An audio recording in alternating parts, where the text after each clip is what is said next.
I had an idea about how sad and unlucky my sister is. I came up with the perfect plan. What kind of plan? Just watch and see. Mary put on a fancy dress, like one you'd wear to a wedding. She went to the microphone. When she got it, she turned to the guests and said confidently, "Does anyone want to marry my sister? She's not very smart and she's getting old, right?" After she said this, Mary looked at her sister with a mean smile. But she didn't realize how rude she was being. The mood in the room changed quickly. People started whispering, and some guests gave Mary angry looks. Mary didn't notice and grabbed the microphone again. "Come on, sister, you need to make yourself more appealing. There are lots of handsome doctors here. You really don't understand what you've done, do you?" Then something major and unexpected happened. "My name is Amy Schumer. I'm a 31-year-old woman with a regular job. There's nothing special about me except one thing. After middle school, I studied hard and became a lawyer. I have a sister named Mary who is 3 years younger than me. She's very charming and friendly, so our family always treated her specially. I'm not very noticeable, just plain and average. I'm not very charming, so my family and relatives didn't care about me much. I rarely felt any love and was often treated coldly at home. I couldn't compete with Mary's natural charm, and she got all of our parents' love. All I got were harsh looks. I worked very hard and got good grades, hoping to get some attention from my family. But I could never outshine Mary. Eventually, I got tired of trying to win my family's love and decided to focus on something else. I gave up on being loved and put all my energy into studying. I promised myself that I would find my worth through my knowledge. Studying hard gave me confidence, and my efforts led to good results. I hoped that my success in school would one day earn me some praise from my parents, holding on to this faint hope. I stayed up late every night studying throughout middle school. I was always at the top of my class and did better than other students in every test. But even then, my parents never praised me. Instead, they often criticized my grades. It's not just about being at the top. You need to get nearly perfect scores in every subject. Yes, even if you score 98% in science, it's not perfect. But this recent exam was really difficult. I would try to explain, but they called them excuses again. "Your lack of effort is why you get such results," my mother would say sharply. Her voice was as cold as ice. "Are you proud of those less than perfect grades?" All I could do was apologize. "Yes, I'm sorry," I murmured softly. No matter how much time and effort I put in, my results never matched my parents' idea of perfect. They never acknowledged my efforts. Any score less than 101% was just a reason for them to scold me. But more than my parents' coldness, my sister Mary's seemingly innocent words hurt more. "Oh, sister, are you getting lectured again?" She would come into my room without permission and smirk at my report card. "Good grades and still scolded? That's sad. I'd get praised for barely passing." "Did you come here just to say that?" I asked, feeling frustrated. "I was worried about you. Maybe you were feeling down again," Mary said, pretending to be concerned. But I didn't expect such a cold reception. "If you were really worried, you wouldn't talk to me like that," I replied, trying to stay calm. "See, that's your problem. You're always like this, so standoffish. That's why Mom and Dad don't show you love," Mary said, her gaze cold as ice. She looked down on me with clear contempt. For a brief moment, her attitude was obvious, even as she left the room. After she was gone, I could hear her cheerful laughter with our parents from the living room. I should have been used to it by now, but the sadness overwhelmed me, and tears streamed down my cheeks. I had told myself many times that I didn't need my parents' approval, and that Mary's words wouldn't affect me. Yet my emotions betrayed me, and I cried. In my hand was the crumpled report card, wrinkled from my tight grip. Once again, I resolved to stand on my own and break free from this suffocating family environment. I knew that excelling in my studies and improving my skills was my way out. From that moment on, I threw myself into my studies with even more determination. One day, as a cool breeze swept through the classroom windows, my father made an unexpected announcement. "Amy, you won't be going to high school. You need to start looking for a job immediately," he said coldly. I was speechless, unable to hide my confusion. "Why would you say something like that?" I asked, my face blank with shock. "Further investing in you is unnecessary. If you want to go to high school, you'll have to pay for it with your own money. If that's not possible, then you'll have to give up," my father said coldly, dismissing my protests. "But I'm still in middle school. There aren't many jobs available for someone my age. How am I supposed to?" My words trailed off as my father ignored me. "You need to accept this. After discussing it with your mother, we've decided to focus our finances on Mary. We can't afford to spend more on you," he declared firmly. "That's not fair," I thought bitterly, but my father's decision was final. His words hit me like a sudden storm, draining all color from the world around me. My mother and sister looked on with undisguised smiles, seemingly enjoying my despair. "I understand better now. There were options like finding schools with tuition waivers or scholarships. But back then, without knowing how to access that information, I was devastated by the end of my educational path. Since that day, my love for learning quickly faded. Even the praise from my homeroom teacher, who always admired my grades, felt empty. The lack of support for education at home made my chances of going to college seem even more hopeless. Right after graduation, I started working at a local factory since I wasn't old enough to live on my own yet. I stayed with my family until I turned 19, working hard and contributing most of my salary to the household. I saved whatever little money I could for myself, enduring those tough days that felt like crawling through an endless tunnel. On my 19th birthday, I left home. I left a letter for my family and walked away from the place that now only held memories. Their reaction was as if I had never existed, complete silence, no phone calls or letters. Initially, living apart from my family was painful and loneliness shadowed my days. But with time, work kept me busy, easing the loneliness. Moving out and starting my own life relieved the stress I felt at home, bringing a mental clarity I hadn't known before. This newfound peace of mind revived my enthusiasm. I reignited my passion for learning and decided to start studying again from the basics, reviewing diligently. The joy of learning filled my heart once more. I moved on to high school textbooks and immersed myself in extensive reading. Along the way, I became captivated by books on law, sparking a deep interest in the legal profession. Despite only having a junior high education, I discovered the preliminary examination system that allowed me to pursue the bar exam. Armed with this knowledge, I intensified my dedication to studying, using every spare moment, even during short breaks at work. I memorized legal terms during lunch breaks, always preparing for the bar exam. My colleagues, who were mostly older than me, noticed my sincere efforts and supported me. At the age of 24, I successfully passed the bar exam. With this achievement, I left my long-term job at the factory and secured a position at a prestigious law firm. After 5 years of training, I ventured out on my own and established my own law practice. Now I happily serve as a legal consultant for a hospital. Sometimes I wonder what would happen if I told my parents about becoming a lawyer. I think about their possible reactions and if I could finally meet their expectations. Yet deep down, I doubt I'll ever reach out to them. Unexpectedly, a reunion with my family came sooner than expected. One evening after work, I found a message on my phone from my younger sister, Mary. She was getting married. Mary is getting married, I whispered to myself. My 29-year-old sister was engaged to a doctor, and their wedding was scheduled for next month.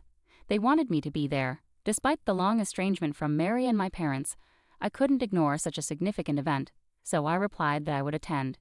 Mary quickly responded with the date and location of the ceremony. Her message ended with, "Don't forget the wedding gift," which made me smile wryly. It seemed Mary was more focused on the gift than on welcoming me. I arrived at Mary's wedding hoping to reconnect with my family, if only briefly. I wore a carefully chosen blue dress and went through the entrance formalities before taking my seat in the family area, where my father and mother were already seated. "You have some nerve showing up here. You must be doing well for yourself with your paltry earnings from the factory," my father said coldly. "Indeed, it's embarrassing to have someone like her as family," my mother added with disdain. "Mary shouldn't have invited someone like you," my father continued. I told them the same, but they insisted on taking the celebration money anyway, my mother said quietly. They had this conversation as if I wasn't even there. This was the harsh reality I faced. I had hoped that sharing my side might bridge the gap between us, but that hope was quickly shattered. Both my father and mother seemed determined to avoid speaking to me at all. In the quiet of the venue, I looked around and spotted some familiar faces among the groom's side. Haven't I seen that person somewhere before? I wondered to myself, sensing a hint of déjà vu. As I tried to recall where I knew them from, I looked up the groom's name, and my suspicion turned into certainty. The connection I had suspected was now clear. I couldn't help but feel a faint surprise. It was such a coincidence, almost like fate unfolding. Despite this revelation, I decided to keep my emotions in check and quietly observe the day unfold. The ceremony proceeded beautifully, with the bride and groom making a grand entrance. Guests shared warm words and entertained, lightening the atmosphere. As time passed, the event shifted to dinner and then to photo sessions. Throughout it all, my parents got up without acknowledging me and moved toward the front where the bride and groom were waiting. Mary, drawn to them like a magnet, beamed happily in every photograph.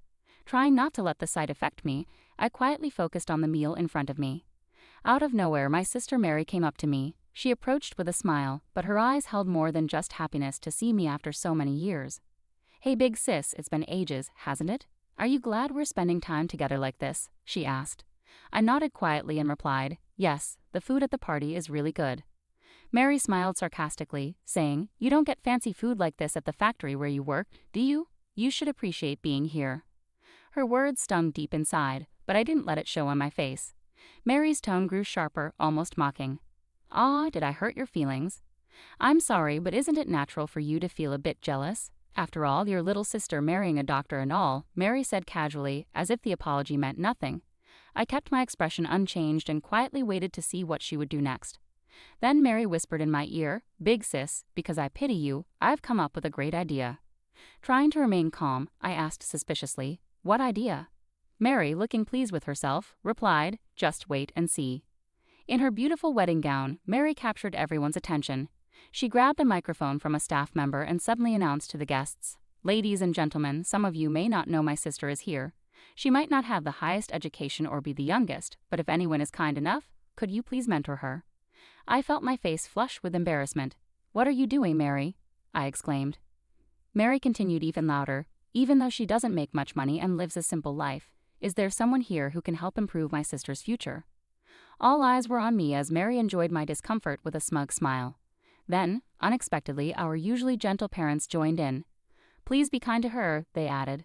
I couldn't take it anymore.